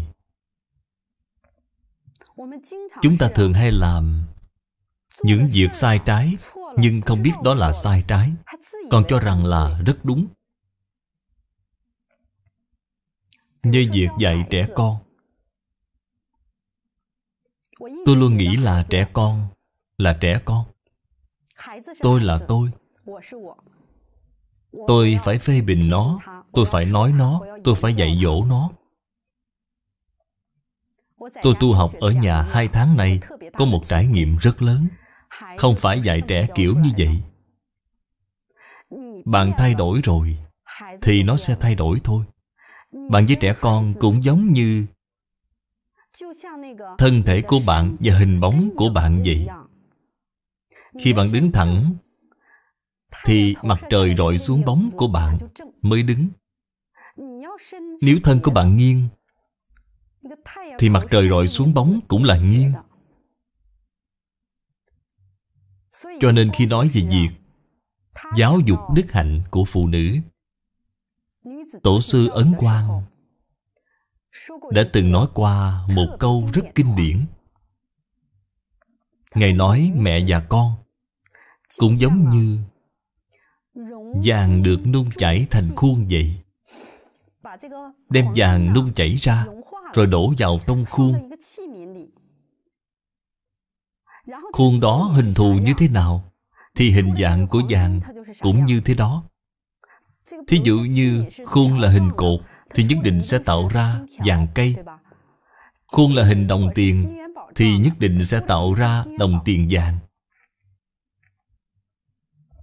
Ngài nói cái khuôn này chính là người mẹ, người con chính là vàng.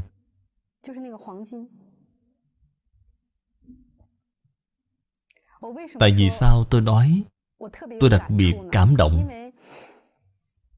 Bởi vì sau 3 ngày kể từ khi tôi dập đầu xin lỗi với mẹ, vào một buổi tối, đứa con út của tôi nó chủ động cầm một cái khăn đứng bên cạnh ba của tôi. Ba tôi lúc đó đang rửa chân, ba cũng không để ý. Ba tôi mới nói: cháu muốn làm gì đó. Nó mới nói: ông à, khi nào ông rửa chân xong, con muốn lau chân cho ông. Ba tôi rửa xong rồi, nó chỉ có 2 tuổi rưỡi, chưa đến 3 tuổi. Nó đã rất chăm chú lau từng bàn chân, từng ngón chân cho ba tôi. Sau khi lau sạch sẽ rồi thì đem dép mang vào cho ông. Sau đó nó nói với anh nó: anh đem đổ nước đi, em bưng không nổi. Anh nó liền đem nước đổ đi. Sau đó ba tôi rất là vui. Niềm hoan hỷ đó không gì so sánh nổi. Ngày hôm sau khi gặp chồng tôi, ba liền nói với anh là: đứa con này của con đúng thật là... Bởi vì ba tôi cũng có 2 đứa cháu nữa. Tôi có 2 đứa em trai là song sinh. Ba tôi mới nói: con xem 2 đứa cháu này của ba. Lúc trước ở bên cạnh ba không có đứa nào rửa chân giúp ba hết. Ba tôi rất vui. Đứa con lớn của tôi có vẻ tủi thân. Bởi vì chúng tôi đang khen đứa em nên nó đứng đó không lên tiếng. Sau đó tôi hiểu được tâm ý của nó. Tôi nhẹ nhàng gọi nó qua một bên. Tôi nói: con à, mẹ nói cho con nghe một bí mật. Thật ra bà ngoại của con vẫn chưa từng được ai rửa chân. Em của con không phải là người đầu tiên rửa chân cho ông hay sao? Tối hôm nay con có thể là người đầu tiên rửa chân cho bà đó. Con còn có thể chủ động bưng nước đến rửa chân cho bà. Con làm còn tốt hơn so với em con đó. Đừng nói với bà là mẹ nói chuyện này với con nhé. Con cứ nói với bà là con nghĩ ra như vậy. Kết quả là đến tối, con nó cứ hỏi: bà mấy giờ mới ngủ? Bà mấy giờ mới rửa chân? Mẹ tôi mới nói: cháu làm gì vậy? Cháu chỉ hỏi thôi. Cuối cùng mẹ tôi cũng nói: bà muốn rửa chân rồi, con có chuyện gì không? Con nó nói: bà cứ ngồi im ở đó, con đi lấy thau nước. Sau đó đích thực là nó đã làm theo lời của tôi. Mẹ tôi rất vui. Mẹ tôi nói nó làm còn tốt hơn so với em nó. Còn làm cả mấy việc này, từ rửa chân đến cọ chân. Mẹ rất vui. Cho nên bản thân tôi suy nghĩ rất lâu. Chúng ta là người làm mẹ mà cứ luôn trách móc con mình không tốt, cứ luôn cảm thấy trẻ con rất khó dạy bảo, trẻ con không hiếu thuận. Thật sự là tôi chưa bao giờ phản tỉnh lại chính mình. Bởi vì khi nhìn thấy những khuyết điểm của con mình, cũng chính như là nhìn thấy những khuyết điểm của chính bản thân mình vậy. Chỉ là chính mình ngại không dám thừa nhận, không dám đối mặt. Lần này, trước khi tôi đến Hồng Kông, con tôi đã viết cho tôi một bức thư. Đứa con lớn của tôi, bởi vì nó vào tiểu học lớp 1. Trong 2 ngày này, nó đang thi cuối kỳ. Hôm qua đã bắt đầu thi. Nó biết tôi có chút lo lắng, nên nó đã viết cho tôi một tờ ghi chú vuông vức ngay ngắn. Nó nói: mẹ thân yêu, mẹ đi Hồng Kông nhớ chăm chú nghe giảng nhé. Con ở nhà sẽ thi thật tốt để mẹ yên tâm. Tôi rất cảm động, bởi vì nói thật lòng. Chúng ta có thể cảm ơn cha mẹ, nhưng có biết cảm ơn con của mình hay không? Lúc trước tôi cảm thấy 2 đứa con của mình rất phiền toái. Tôi thấy nếu như không có chúng nó, tôi sẽ sống tốt hơn nhiều, sẽ vô lo, vô ưu, tự do tự tại. Hiện tại chính ngày hôm đó đã khiến tôi suy ngẫm tại vì sao tôi có 2 đứa con này. Bởi vì tôi thiếu rất nhiều bài học. Kiếp này ông trời ban cho tôi 2 vị thầy. Trẻ con cũng là thầy ông trời phái xuống bên cạnh để thành tựu cho tôi. Lần trước khi tôi giảng bài, tôi còn nhắc đến tôi phải nhẫn nhịn. Đối với tất cả mọi người đều phải nhẫn nhịn. Sau khi quay về, đối với cha mẹ thì tôi dần dần có thể làm được. Khi bạn làm không được trọn vẹn thì luôn sẽ có thử thách. Tôi cứ nghĩ mình làm rất tốt. Kết quả là đứa con út liên tục mấy đêm liền, không hiểu lý do gì, cứ khóc liên tục. Ngày đầu tiên tôi có thể chịu được. Ngày thứ 2 thì tôi cảm thấy rất phiền. Tôi mới hỏi con không bị bệnh cũng không có chuyện gì, con khóc làm gì chứ? Ngày hôm sau, mẹ tôi thức dậy thì nói với tôi một câu. Bởi vì chúng tôi ở sát vách, ngay lầu 1. Mẹ tôi nói cháu út hôm qua không được ngủ ngon giấc. Tôi nói dạ đúng rồi mẹ, mẹ cũng nghe thấy à. Mẹ tôi nói quan trọng nhất là mẹ xem biểu hiện của con. Đêm đầu tiên con còn tốt, ngày thứ hai đã nhịn không nổi. Vậy thì làm sao được? Sau đó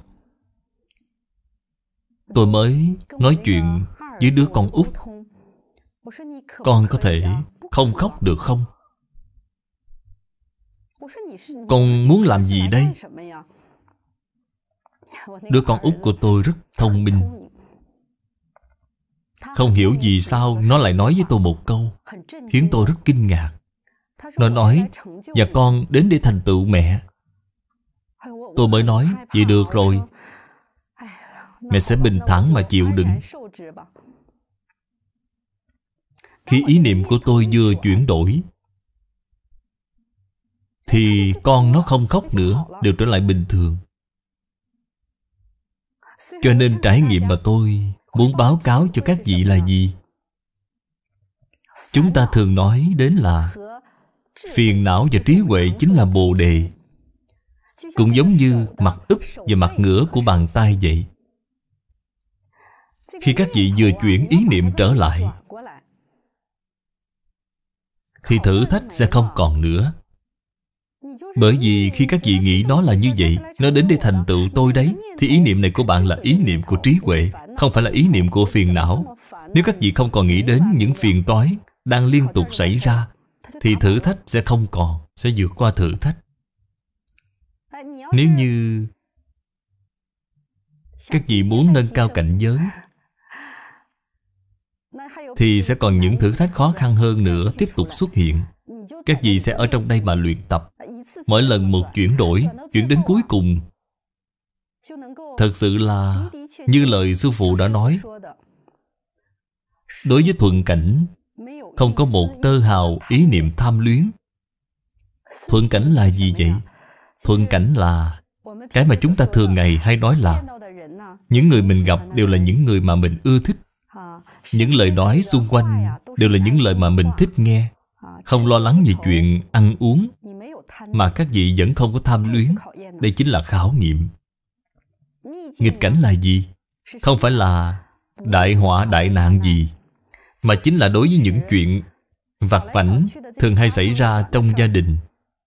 Bạn xem thấy điều gì cũng đều không vừa mắt. Thấy tại vì sao đi vệ sinh không dội nước? Thấy người này tại vì sao mới ra ngoài mà lớn tiếng như vậy? Thấy người kia tại vì sao mặc đồ không có thẩm mỹ gì? Lại thấy người nào đó đầu tóc sao rối bù thế, lại còn ngửi được mùi của người khác. Thật sự ý niệm chuyển rồi thì cảnh giới sẽ thay đổi thôi. Bởi vì ban đầu tôi đã từng gặp qua tình cảnh như vậy. Tự cho mình rất sạch sẽ. Có một vị thầy dạy văn hóa truyền thống, tôi cứ cảm thấy người thầy đó có mùi rất nặng. Mỗi lần tôi đều tránh rất xa. Kết quả có một ngày tôi đã làm thử nghiệm, thử đem thầy xem thành Phật Bồ Tát, tìm những ưu điểm của thầy. Dù gì thầy cũng có duyên với tôi, chúng tôi luôn ở cùng một nơi. Nhất định là thầy đến để chỉ dạy tôi bài học gì đây. Tôi tìm kiếm. Khi tôi tìm ra được những thứ tốt đẹp ở thầy, tôi thật sự rất kinh ngạc. Tôi nói quả thật là thầy đến để đối trị tật xấu của tôi, để tôi phát hiện ra những khuyết điểm về vấn đề của bản thân mình. Thầy có đức hạnh rất tốt. Đột nhiên có một ngày, tôi mới ý thức được sao tôi lại không ngửi được mùi cơ thể của thầy nữa. Thật là tôi muốn ngửi cũng không ngửi ra. Vẫn là như vậy. Cho nên mùi ở đâu ra? Ở trong tâm của mình phát ra, không phải bên ngoài. Các vị cảm thấy bên ngoài dơ bẩn, các vị cảm thấy người bên ngoài đều không phải là người tốt, các vị cảm thấy con mình không tốt, các vị cảm thấy cha mẹ chồng của mình không tốt. Chính là tâm của bản thân các vị không tốt. Khi tâm các vị không còn ý niệm xấu này, nhất định mọi thứ sẽ khác. Thay đổi khá là khó. Tôi cảm thấy tôi có được lợi ích gì? 2 tháng này tôi rất ít lên công ty. Mỗi buổi sáng đều nghe kinh. Buổi chiều có lúc thì nghe kinh hết cả buổi chiều. Có lúc thì soạn bài, cả buổi chiều nghiên cứu nữ giới. Buổi tối thì lại nghe kinh. Tôi đã hiểu được câu nói. Chính là câu nói thường gặp trong bài giảng của Sư Phụ. Chính miệng Ngài nói, tôi ngày nào cũng ở cùng Phật Bồ Tát. Cho nên tôi lúc nào cũng hoan hỷ. Trong phút chốc tôi chưa cảm nhận được sự hoan hỷ đó, nhưng tôi có cảm giác phiền não đang giảm bớt từng chút một. Sau đó có vẻ như mình đã hiểu ra một chút đạo lý nhỏ. Con người ta khi hiểu được đạo lý, lợi ích lớn nhất chính là biết được bản thân mình sai rồi, thực sự đã sai rồi. Không phải nói trên miệng là tôi sai rồi, tôi sẽ sửa đổi. Không phải như vậy. Ngày trước của tôi là như thế. Chồng của tôi mới nói, em sai ở đâu? Tôi nói chỗ nào em cũng sai cả. Anh ta nói, em nói cụ thể xem. Tôi mới nói, không có gì để nói cả. Anh nói gì thì em vẫn chưa nhận thức được. Tôi quay người bỏ đi. Đó chỉ là ngoài mặt, chỉ là hình thức. Cho nên hiểu lý rất quan trọng. Sau khi rõ lý rồi, chính mình phải chân thật đi thực hiện. Sau khi phản tỉnh lại, thì đó mới gọi là thật sự học tập. Bởi vì tôi đã từng tra trong thuyết văn giải tự. Khi tôi học nữ giới, tôi thường xuyên phải tra thuyết văn giải tự để xem tổ tiên chúng ta khi sáng tạo ra mỗi chữ cái thì họ có hàm ý gì bên trong hay không. Kết quả là sau khi tôi tra xong tự học, tôi rất ngạc nhiên. Trong quyển thuyết văn giải tự có nói, học có nghĩa là ngộ. Từ ngộ trong từ giác ngộ. Thì ra từ trước đến nay tôi đều không có học, bởi vì tôi chưa có giác ngộ. Chỉ như là một cái máy ghi nhớ đơn giản vậy, lưu trữ một đống kiến thức, một đống từ ngữ vậy.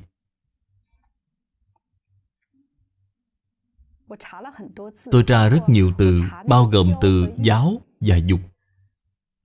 Từ giáo trong thuyết văn giải tự có ghi là trên làm, dưới noi theo. Còn chữ dục là nghĩa gì? Con cái sẽ theo đó mà trở nên thiện. Lúc đó tôi tra xong 2 từ này, có thể rất nhiều thầy cô đều biết, chỉ có tôi lần đầu mới biết. Tôi rất phấn khích. Tôi liền chia sẻ với ba. Ba tôi nói, đúng rồi, con làm như thế nào thì con của con sẽ làm như thế đó. Con như thế nào thì con của con cũng sẽ như thế đó. Con tốt rồi thì con của con cũng sẽ tốt theo thôi. Ba tôi còn nói, con xem chữ giáo, một bên là chữ hiếu, bên còn lại là chữ văn đảo ngược, giống như một cây roi vậy. Bạn không có hiếu thì sẽ đánh bạn. Như vậy gọi là giáo. Lúc đó tôi mới suy ngẫm, mình đã sắp 40 tuổi rồi mà đến giờ mới hiểu đạo lý này.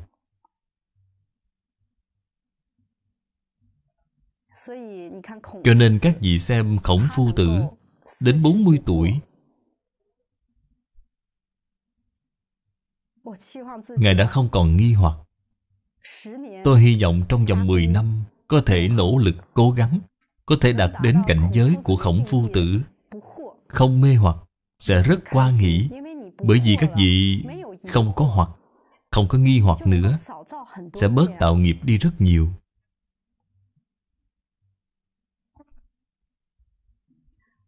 Trong quá trình chúng tôi học tập, thường xuất hiện có những nghi vấn gì. Kể cả việc tôi dẫn dắt nhân viên cùng nhau học tập nữ đức, học nữ giới đã gặp những nghi vấn gì? Những thứ lỗi thời nay hiện tại còn học để làm gì? Có tác dụng gì?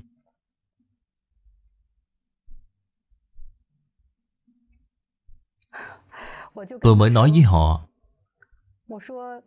mặt trời có lỗi thời hay không? Vậy thì chúng ta cần nó chiếu sáng để làm gì? Cổ ngữ Trung Hoa chúng ta có một câu nói: không nghe lời người xưa, thiệt thòi ngay trước mắt. Còn có một câu: nghe người khuyên, ăn cơm no. Người xưa là ai? Cha mẹ người lớn trong nhà là người xưa. Thánh hiền thời xưa để lại những điển tích này cho chúng ta. Nó cũng là người xưa.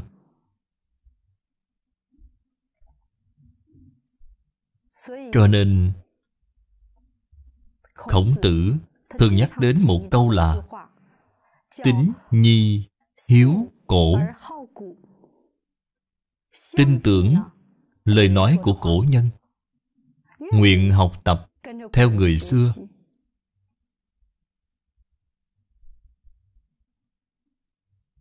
Tôi ở nhà mỗi ngày đem câu chuyện Đức Dục bao gồm có 4 quyển lấy ra xem. Bà tôi rất hoan hỉ. Bà nói sách này rất tốt, đều nói về đức hạnh của cổ nhân, đều dựa trên bác đức, hiếu, đệ, trung, tín, lễ, nghĩa, liêm sĩ để biên soạn. Và còn phân chia ra phần của người nữ và phần của người nam.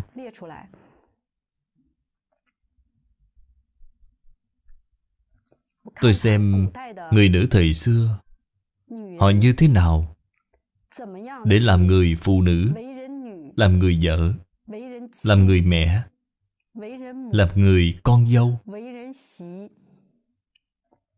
Chúng ta thật sự có lỗi với tổ tiên.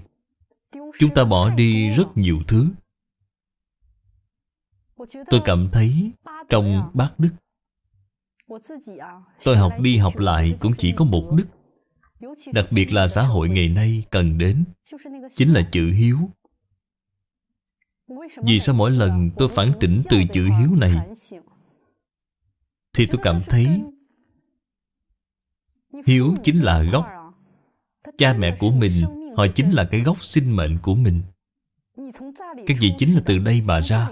Nếu như không quay về lại nơi đây, nếu như các vị niệm niệm đều quay về tâm hiếu thảo đối với cha mẹ, thì nhất định có thể thành tựu. Ít nhất là trên thế gian có thể ít tạo nghiệp hơn.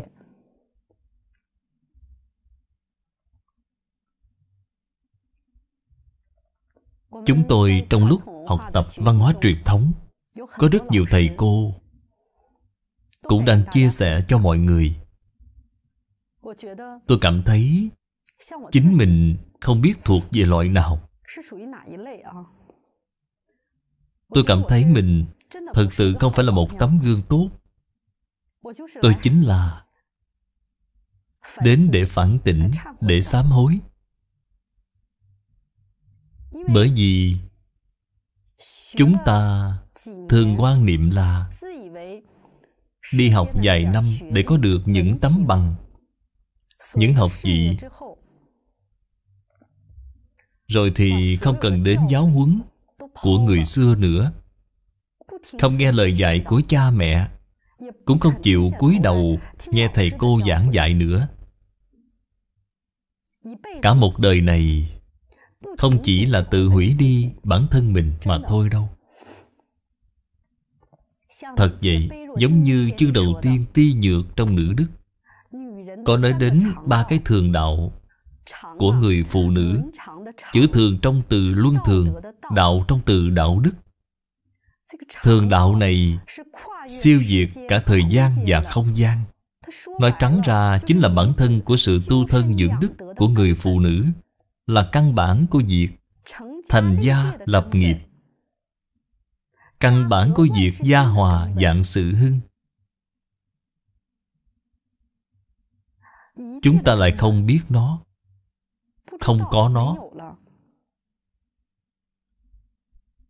Cho nên học đến cuối cùng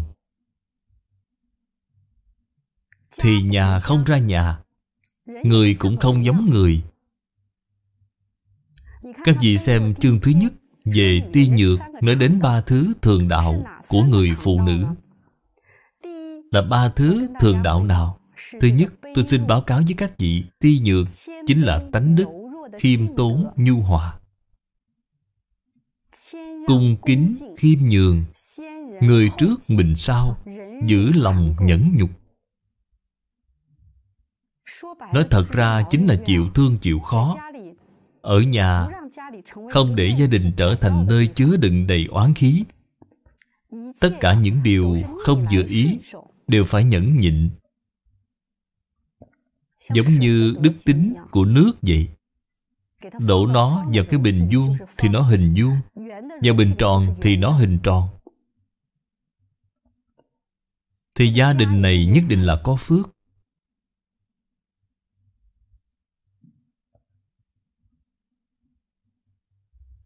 Thứ hai là nói đến người phụ nữ phải cần cù, cần mẫn. Người phụ nữ nếu không biết cần kiệm thì nhất định là tướng bại gia. Lúc trước tôi là như vậy, rất xa xỉ và lãng phí. Trong 2 tháng tu học này, tôi đem quyền quản lý tài chính trong gia đình giao cho ba tôi. Bởi vì cha mẹ rất là tiết kiệm. Tháng đầu tiên tôi đưa cho ba 2.000 tệ. Trong nhà có 2 đứa trẻ, cha mẹ cộng thêm tôi nữa. Bởi vì ông xã làm kinh doanh nên thường xuyên ăn cơm bên ngoài, chủ yếu là những chi phí trong nhà. Kết quả là sau 1 tháng, cha tôi rất cẩn thận lấy sổ ghi chép chi tiêu. Các khoản chi tiêu chỉ dùng hết 1.600 tệ. Tôi cảm thấy như thế là rất tiết kiệm rồi. Ngày trước, 1 tháng tôi chi tiêu rất nhiều. Bà tôi ở đó xem xét những khoản nào cần nên cắt giảm, khoản nào không cần thiết. Khoản này có thể tiết kiệm hơn. Trong khu vườn nhỏ này có thể làm thêm vài luống đất, tiền rau có thể cắt giảm đi. Lúc đó tôi cảm thấy thật sự đời này của chúng ta kém rất xa so với đời trước. Không biết tiếc phước, không biết cảm ơn. Cho nên có một vị thầy nói với tôi là những lời khiến tôi kinh ngạc. Thầy nói hưởng phước, các vị hưởng thụ phước báo chính là đang tiêu phước, tiêu hao phước báo. Hưởng thụ nhiều 1 phần thì tiêu hao nhiều 1 phần. Khi không còn để tiêu hao nữa, phước tận thì nhân vong. Mang theo ác nghiệp của một đời để thọ ác báo rồi. Thầy ấy nói chịu khổ chính là hết khổ. Các vị chịu khổ nhiều một chút thì nghiệp nợ của các vị sẽ giảm đi 1 phần, tích thêm 1 phần phước. Cho nên tôi bắt đầu từ bản thân mình, sau đó đến đứa con của tôi. Trong thời gian đó có ngày quốc tế thiếu nhi, mọi người đều biết. Hồi xưa đến ngày quốc tế thiếu nhi, tôi nhất định là dắt con ra ngoài. Phải ăn, phải chơi. Một ngày cũng tiêu đến 1.800 tệ. Dịp lễ này không đi đâu cả. Chúng tôi ở nhà dọn dẹp nhà cửa. Chúng ta học được rồi thì chúng ta hãy áp dụng thôi. Tuy là có lúc không làm nổi, đôi khi tôi cũng không thể khống chế bản thân mình được. Thế nhưng vẫn cảm nhận được là chính mình đang tiến về phía trước. Mặc dù là tiến 3 bước, lùi 2 bước, nhưng vẫn còn 1 bước chưa lùi lại chỗ ban đầu. Liền nhanh chóng tiến lên phía trước 2 bước nữa. Nếu như không học thì hoàn toàn lùi về sau rồi. Thứ ba là gì vậy? Trong chương Ti Nhược có nói, gọi là kế tế tự.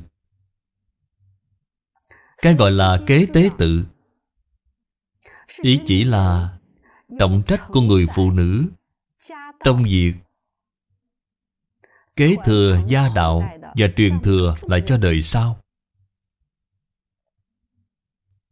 Bất hiếu hữu tam, vô hậu vi đại. Câu nói này tôi cũng cẩn thận tra cứu trên mạng. Hậu ở đây là chỉ cho thế hệ sau có đức, có thể thực sự gánh vác được gia nghiệp, gia đạo. Các vị sanh một đống con, không chỉ là 2 đứa. Các vị sanh 3 đứa, đứa nào đứa đấy đều không được giáo dục về đức hạnh, không biết được hiếu dưỡng phụ mẫu, tôn trọng sư trưởng, thì không khác gì so với cầm thú. Tôi nghe được một câu chuyện ở Đại Liên. Một doanh nhân rất giàu có, bận bịu trong công việc. Con của ông ta bởi vì thiếu sự giáo dục về văn hóa truyền thống, tiêu hơn 1 triệu tệ để mua xe. Mới mua không lâu lại không thích, đòi cha của mình phải mua thêm một chiếc xe khác hơn 1 triệu tệ nữa. Người cha không đồng ý. Anh ta làm sao đây? Anh ta cố ý lấy chiếc xe đó ra ngoài, đâm vào lề đường, đâm liên tục nhiều phát, làm cho chiếc xe bị tông đến dở, hư hết. Sau đó đem bỏ đi, không cần nữa. Người cha không còn cách nào khác, phải làm theo ý muốn của nó, lại cho nó mua kiểu xe mà nó thích.